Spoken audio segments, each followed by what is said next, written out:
Good afternoon, good morning, good evening, wherever the hell you guys are located in this crazy world that we live in. As I keep on telling you, metalheads and rockers, if you're not keeping your horns up for rock or metal, you're doing it wrong. But anyway, hey, this is Webisode number 91. You guys already know who I am. I'm Al Ditton with Underground Noise Webzine. I would like to welcome the band called Dystersol, all the way from Austria. I've got Andreas and Lucas as my guests. Welcome, gentlemen. Hello. Good evening. Good evening. Hey, how's it going? I'm going good, man. I can't complain. Hope you guys are doing just as Great. well. Yes, we're Yeah, doing awesome. Thank you very much. Yeah, I'm glad. Yeah, I could have you guys on my show. I'd like to give a shout out to David Polito from the Metalist PR for hooking this up. Thank you, David, for all your support and everything that you're doing for these bands. And I'm glad I can help them out as well. The first question I would like to ask you guys is, what was your first introduction to death metal or extreme metal for that matter? You want to go first, Lucas? Gotta think about my answer for a second. The first introduction, I'm too old for that. I think Cataclysm, I guess. For me, it was probably Cannibal Corpse, with just some songs, and I think the Wretched Spawn record, 2004, I would say. That's an awesome album, The Wretched Spawn. Graphic artwork by far in the cover. Sure is, yeah. I guess if I go back, I think it was Manipulate of Souls from Cataclysm. I think that would be the right one. Still a fun song, yeah. Great. Have you guys ever seen any of those bands live? Yes. Multiple times. I'm gonna see Cataclysm actually in 2 weeks. They're gonna be in Vienna with Soilwork. Oh, Pretty nice. excited for it. Yeah. That's very cool. I saw Cannibal Corpses over in Europe, so I'm not sure if they're gonna hit Austria or Germany or wherever, but hey, if they come your way, check them out, man. Cannibal Corpse were actually in Vienna last week. Oh, okay. Right on. Yeah. I happened to catch the band Crisian, Vader, and Decrepit Birth 2 Sundays ago. Revelations of the Wicked Tour.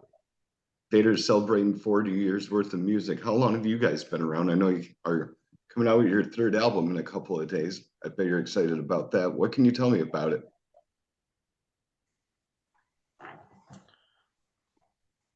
Actually, we've been around for 10 years. So 2023 is our 10th anniversary as a band.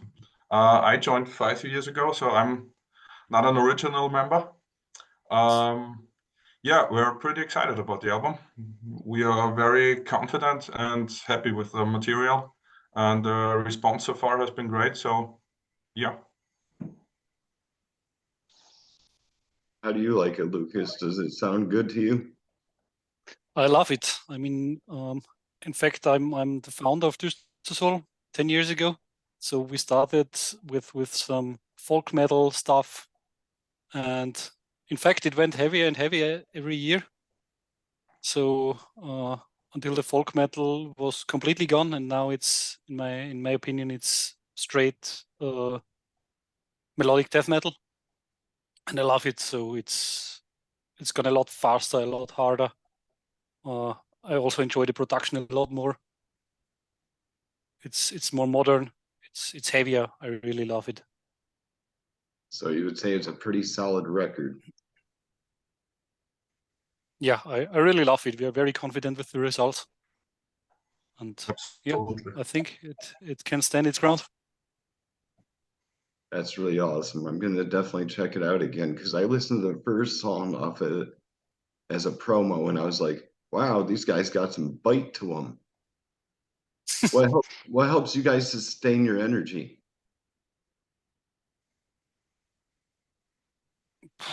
I think in this genre, it's very easy, right? You all the day you have your inspiration, all the stuff that comes in every day. So I think it would be a lot harder for us to produce, I don't know, some kind of popular music, some kind of pop music or so. So metal, at least in my case, comes directly out of the heart. So it's so natural to make this kind of aggressive music. And so you have the inspiration there every day. Every day you experience something. For example, you get angry about anything, you can write it down, you can put it into a song, and therefore can deal with it a lot easier. Absolutely. Always make something positive out of something negative. Yes. Because that way That's what, the end that's result will what be music is all about. satisfying. Absolutely. Especially if you write the lyrics and you do the vocals. I mean, you can put all your heart in it. So it's very, very easy to find inspiration and energy. Absolutely. What instruments do you guys like using to produce your sound? I play with an Ibanez and a PC Rich. Well, I have a Strandberg. I don't know if you know the Swedish headless guitars.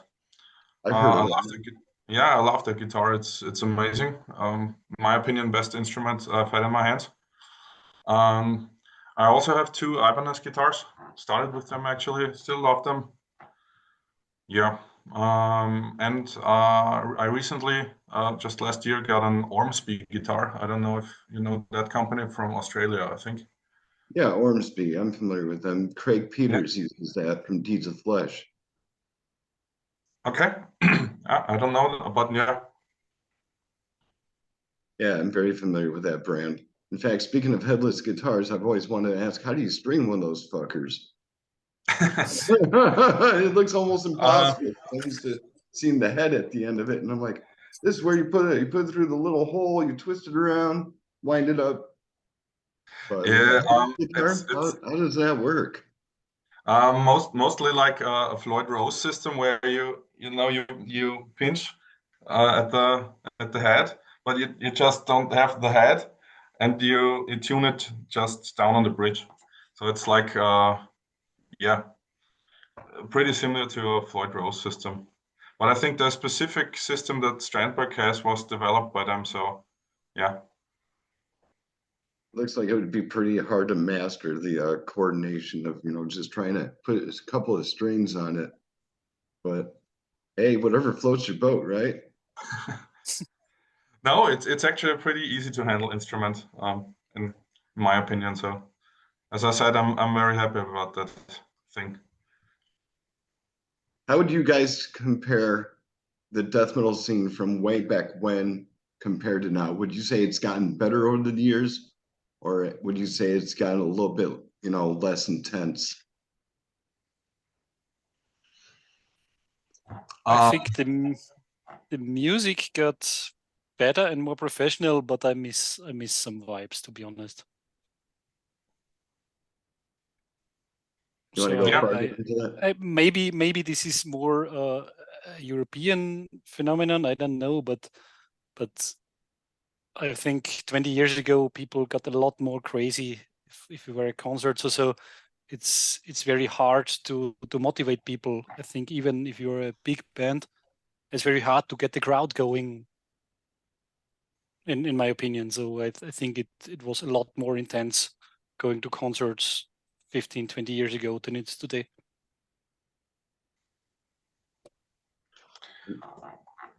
yeah, I pretty much agree. But I would say we're not kind of gatekeepers. So I personally listen to a lot of modern bands, and musically, it's yeah, you can still you find a lot of great stuff nowadays as well. So Yeah, yeah, I agree. I think the music got more professional and better and harder and everything, but the live shows, yeah, they got better, they got more professional, but the crowd got more boring, I think. yeah. So you're saying that the crowd needs to step it up a little bit. Yeah, I think it's today it's a lot harder than it was 20 years ago. You have so many alternatives for everything today. You have all the media, everything in your mobile phone. it's very hard to put some excitement somewhere. So I think this is not just going with the metal scene, but in all daily life, it's very, very hard to surprise people or to get people on their toes, since they have everything all the time. So there's definitely an oversaturation. Yeah. yeah. Yeah, I don't doubt that. I agree with you completely on that. You know, it seems like some people have lost their way of, you know, wanting to either go into the pit or headbang or do whatever they do. You know what I mean? You see people doing like karate chops and karate kicks up in the air and think, what kind of crap is that? You know, nobody wants to see people do that. That's pretty specific to the hardcore scene, I think. But yeah. Yeah, and it looks like they're picking up like marbles off the floor sometimes. Like, here's a marble, here's a marble. Well, that's your marbles that you lost, you hardcore idiot. No, hardcore music is interesting. I do like some of it. No, and if it was me, I would ban all mobile phones at concerts. I really hate it. Yeah, I think it's bullshit too, man. People having to get out their phones and film bands and then they upload it to somewhere like YouTube or Facebook, saying, I don't own the rights to this music. And it's like, save that. It sounds like 80s black metal from the quality standpoint. Like, I don't know. I don't get it who watches this on YouTube or somewhere, and I don't get it who does this recording, standing there like this for an hour. I don't get it. Yeah, I don't know what the person gets out of it, but yeah. I mean, I've seen bands that tried that approach to, like, I mean, they can't ban phones because it's your personal property and all, okay, but they tried to tell the audience respectfully to not film them, but it doesn't work. I think it was Tool. Yeah. I really loved what Icebreaker tried here. They did poses and so on and told the people, hey, 5 minutes now to do all your photo stuff and everything, and please then put your mobile phones away after that. But it didn't work. So I guess there's been a lot of different approaches to that whole thing, but yeah. You know, it's kind of like in the 80s when we had glam metal or hairspray nation. You know what I mean? People holding up their lighters, going back and forth during Motley Crue or Skid Row. I'm sure you guys remember those days. Those were the good times. Well, I those mean, bands I are don't still remember around. it. I was not there, but if you watch some old stuff, yes. Yeah. And it's funny because my birthday's coming up next Monday, you know, and I'll be 44. That tells you how old I'm going to be. But at the same time, I look back and I'm like, wow, it looked like a lot more fun back then. Yes. So I know exactly where you guys are coming from with that. No, but I remember concerts without cell phones because it's not that long ago, like 2005. No one had like you couldn't film on a cell phone, so it wasn't that long ago. But yeah, it doesn't get better every day. And also, I think all the, especially metal, the environment gets a little bit sterile, I think. So if you have to take your plastic cup of beer for, I don't know, $5, $6, and then you get some beer with I don't know, reduced amount of alcohol in it or something like this. Everything got so commercial, so it's so sterile at the end. I think this fits well with some kind of pop music, but does not fit well with, I don't know, hip hop, punk rock, or metal or something like this. I think this does not go together well. Yeah, sometimes you got to play with the shit bands in order to get noticed. You know what I mean? There's some bands that are like that to me. I mean, Limp Bizkit, for an example. I'm not a big fan of Limp Bizkit, but at the same time, I think they suck ass. You know? That's not an unpopular opinion. Okay, yeah. Yeah.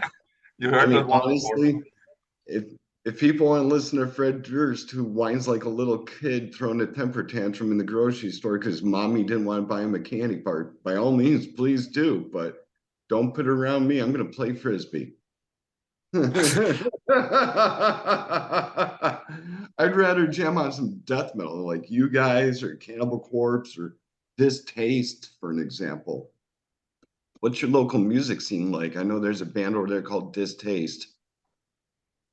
And then there's a few others that I listen to from over there. I forgot some of their names, but that's one band that I'm familiar with. Distaste is with Lucas Heidinger from Profanity. And I've heard of Profanity. They're from Austria.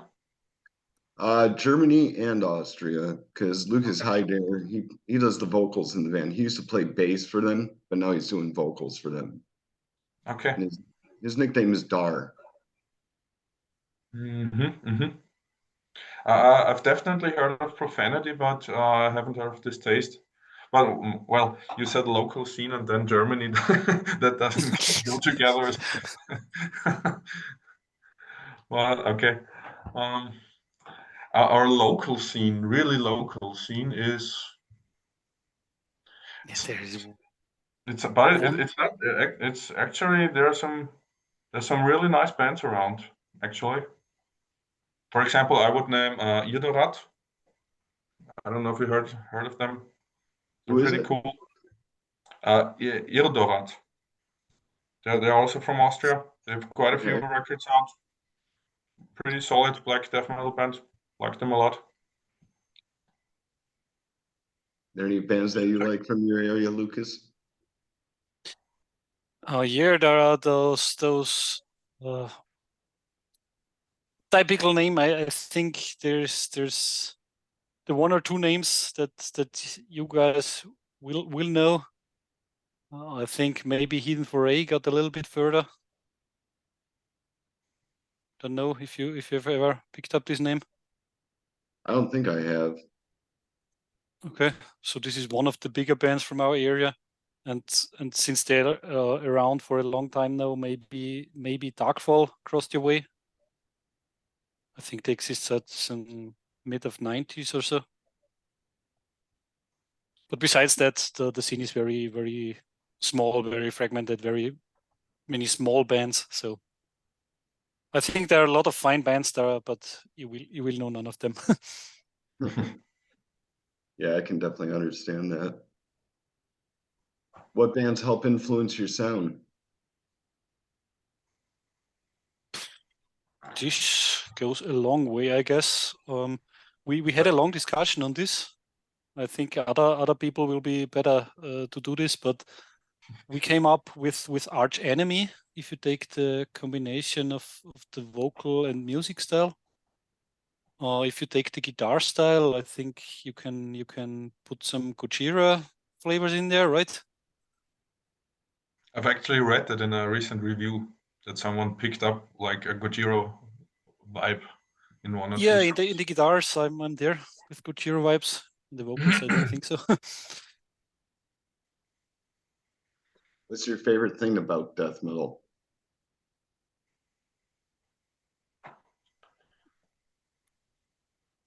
favorite thing about that. Everything, the aggression and the yes. So it's so easy to dive into death metal. It's bam, it's there. It's not complicated, it's straightforward. It's aggression, so it's just there. Yeah, I actually quite enjoy sometimes the fun aspect of it because like if you listen to Cannibal Corpse, there's definitely a fun aspect because the lyrics and everything is so over the top. It's supposed to be a little bit funny. And I think a lot of quite a few death metal bands pick up on that, and yeah, it's well, it's definitely different if you describe fun with torture. But in the context, for an example, with Cannibal Corpse, yeah, I think you know what I mean. Absolutely. I mean, Torture's a good album by far. I think it's a lot better than I think it's better than Created to Kill when they had Chris Barnes before he left the band to form 6 Feet Under. Mm-hmm. And then they got Corpse Grinder on vocals now from originally Monstrosity and also Corpse Grinder. And Might be a small upgrade. I think he sounds a lot better than Chris, honestly. You know, Yes. only Yes. because for some reason Chris's voice sounds a lot like Cookie Monster. Yes, and I also think Corpse Grinder's voice aged better than Chris Barnes' voice. Yeah. He still kills actually. Yeah. As I've asked about it before, I think maybe Chris took a weed hit and held it in a little bit too long, like I can't hold it any longer. So then you're like, what's that shit all about? Hey, this was pretty close. Yeah, kind of like him, huh? I mean, I think I couldn't do that sound. I mean, was that a mouse on a motorcycle or on a hang glider or something? No, that's just a drone outside. That's Chris. He's having fun with his drone. Damn. Not that I'm trying to knock Chris around, but I'm glad he's still doing what he's doing, man. As long as he's having fun. Hey, good job, dude. Don't quit your day job. That's funny. I'm with you on that one, yeah. That is funny. What tuning do you guys play in? Actually, two different ones on this record. On a 6-string guitar, C, drop C, and on the 7-string, it's a little weirder. Also a drop version, but with the lower string doubling the 5th. I don't if you know what I mean. It's a little bit of a weird tuning, but it works pretty well for some songwriting. That's awesome because I play in drop C myself, but I also play in D standard. Okay, yeah. So I like to switch it up a little bit between songs. Some songs are mostly bar chords because I don't do lead shit. But Okay. that's what I was telling you about earlier, being unorthodox about my riffs because it's just like it's weird. It's hard to All describe. right. You would have to see me play it to understand it better. But yeah, I can definitely dig that. Drop C that has a good sound to it. Yeah, we specifically used two different tunings because my approach to this was that over the length of a whole album, it gives you variation. Because if you listen to an album that's straight through drop C and you always have the same notes, it just gets monotonous, you know? Oh yeah. Kind of like when Metallica released the song Enter Sandman, they played that same guitar riff like maybe 1,000 times. And I'm thinking, are they trying to be like Slayer, play the same note 5,000 times? My hand's going to get tired after a while. My head's going to start to hurt. I'm like, I can't do it. And I just can't do it. No more Enter Sandman for me. Yeah, okay. I still enjoy that one a lot, but to each their own, I guess. Yeah, that's true. Have you guys heard the new album by Metallica yet? It's called Lux Eterna. I checked. I think they released 4 singles actually and I kind of enjoyed them a lot. Maybe it's gonna be the best record since the 90s. Let's see. I would hope so. I mean, I've only heard the title track, and to me, honestly, it sounded a little bit like Master of Puppets, a little bit like And Justice for All combined. And I'm like, well, I know they're trying to go to their old roots, but you can't bring back Master of Puppets like that. No, but you're not supposed to. I mean, it has its time. It had its moment. Its time in time, and it still stands tall, I think. But I don't know. But I'm not a fan of bands trying to always recreate what they did earlier. I like it much more when bands reinvent themselves. I think that's kind of what we were doing on this record too. So yeah. That's really cool. I've only got a few minutes left with you guys, so I'll ask you a few last questions. What do you think Okay. about bands who do covers of bands? Do you think some bands can do it really good? Because I think there's some bands out there that just nail it. Like Decrepit Birth, when I just seen them 2 Sundays ago, they did Once Upon the Cross by Deicide and they nailed it. Crisian did a cover of Motorhead, they did the song Ace of Spades. They did a great job. And then Vader did Hell Awaits by Slayer.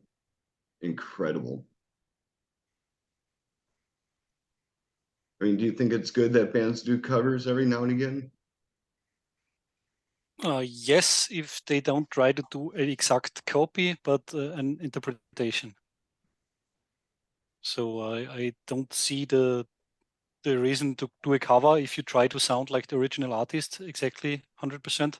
But I really like it when they bring when a band brings their own vibe into a song from another band. So usually you take a great song as a cover song, right? You don't take a weak song from some band. You take a strong, a nice song. You have a nice bass, and then if you put the vibes in it, yeah, I think there are some great covers out there.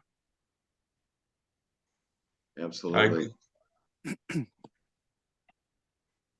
I agree as well. I mean, that's definitely awesome. What would you guys like to say to your fans that are out there who might be watching? Check out the album. It's really great. Yeah, nothing else to add to that. Check it out. I'm sure you're gonna like it. It kicks ass. Give it a chance. I think it's worth at least a minute of listening into. Definitely. That's awesome. And what I really love is you can pick any minute of the album, and I like it. So there's not 1 minute I think, wow, maybe we should cut this out or something. I love it from the beginning to the end. Yeah. And if you don't like the album, I think you can simply just stick to the scene at least. Try to help out the scene. It has seen better days, I guess. Go to concerts, support artists. It's especially as a smaller band. I think you know what we are talking about. It's really harsh environment. Yeah. You drive 200 kilometers to some show, you get nothing for this. So you put all your effort in there. In fact, it costs money to produce an album. You don't earn money with it. So I think if you're there, show some respect, show some love. Absolutely. You know, that's the way it should be. Got to be passionate about what you do. Otherwise, it's going to get really dull and boring, as I've said before. But nobody wants to feel like that at all. My last question for you guys would be, do you have any last words for Underground Noise Webzine? Yeah. Support us, support Underground Noise Webzine, support the bands. That's what it's about. As Lucas said, no one's getting any money out of the amateur scene. Show some love, show some respect. Very good words. Lucas, any last words for me? More a question than a word, but how long have you been doing now Underground Noise Webzine? Well, I started back in 2009, and I hadn't started the actual video footage until nearly 3 years ago. So basically about 15, 14 years, something like that. Nice one, great. Yeah, because originally it was in text format where I would interview bands. They would answer my questions by sending me the answers, and I would type them out and just put on MySpace or Blogger. And ever since I heard about Zoom 3 years ago, I said, hey, maybe I should try doing that, see if it works out for me. Sure enough, I'm at 439 subscribers now and trying to get up to 500. Sure, you're gonna reach it. I do appreciate you guys' time today. Thanks for your time. Thanks for letting me interview you guys. It's been great. Thanks for your time. Thanks. Yeah. Thanks for doing this. You guys are welcome. You got my support all the way. Right back at you.